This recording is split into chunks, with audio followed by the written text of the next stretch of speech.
வாழ்க வளமுடன், சுகம் சூழ்க. நற்பவி நற்பவி நற்பவி. இறைவனோடு இணைந்திருப்போம்.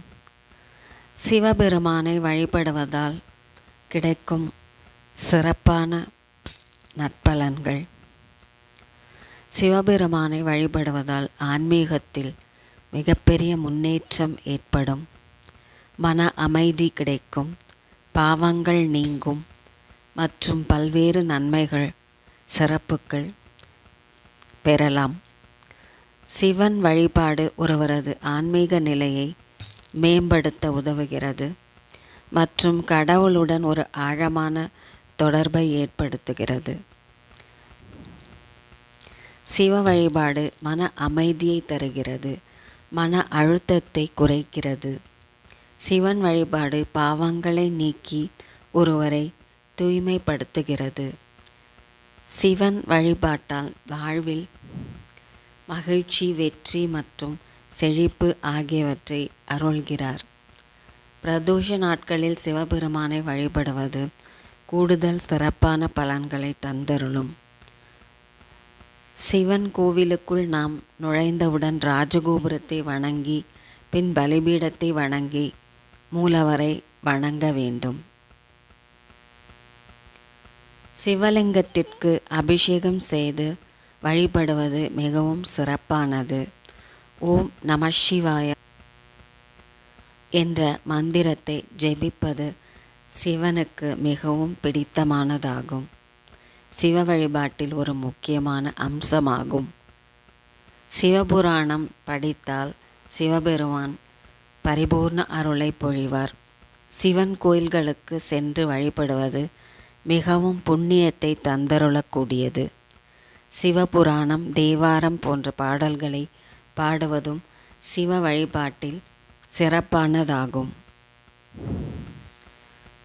சிவன் வழிபாடு சிவபெருமானை வழிபடுவது ஒருவரது வாழ்க்கையில் பல்வேறு நன்மைகளை தரும் சிறந்த வழியாகும். சிவம் என்றால் அன்பு, இன்பம், மங்களம் என்று பொருள்படும். அன்பாக, அருட்பெரும் ஜோதியாக, இன்பமாக, மங்களகரமாக, மறைபொருளாக எங்கும் நீக்கமற நிறைந்திருக்கும் அந்த பரமாத்மாவை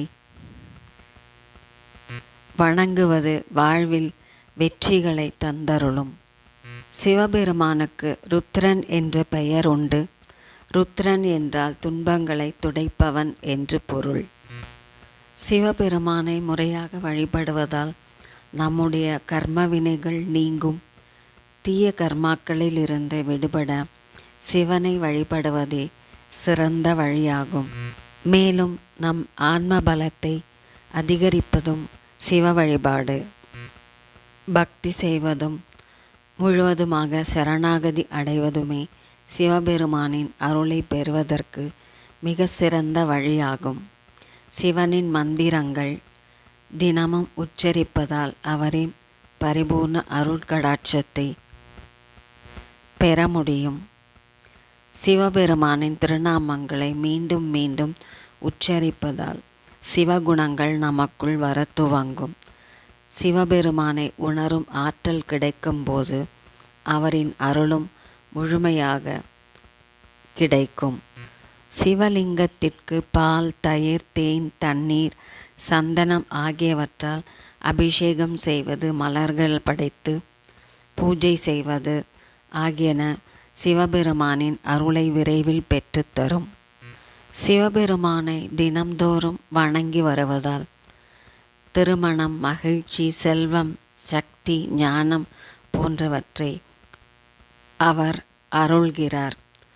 ருத்ராபிஷேகம் செய்து அந்த யாகத்தில் கலந்து கொள்வதும் வாழ்வில் உள்ள அனைத்து பிரச்சனைகளையும் தீர்க்க வழியை அருளக்கூடியதாகும். வில்வத்தால் அர்ச்சனை செய்வதும் விரைவில் சிவபெருமானின் அருளை பெற்று நல்வாழ்வு வாழ அருள் புரியும்.